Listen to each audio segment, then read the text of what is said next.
Welcome to the Slop Temple. We pray this video helps.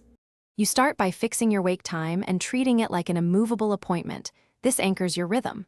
Once done, record every night's bedtime and wake up, plus naps and stimulants.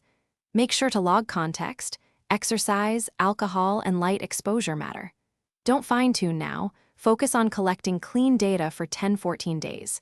If you skip entries, restart that day's record immediately. This first block gives you the baseline you need to iterate toward your optimal sleep duration. Now you analyze your collected nights. Compute average total sleep and standard variability. Look for patterns. Are you waking unrested after certain durations or sleeping longer on days off? Once identified, test incremental adjustments. Shift bedtime 15-30 minutes earlier or later and keep wake time fixed. Make changes weekly so your body adapts. Also experiment with a consistent pre-sleep routine and light exposure. Repeat measurement cycles until sleep quality and daytime energy. Finally, you refine and confirm.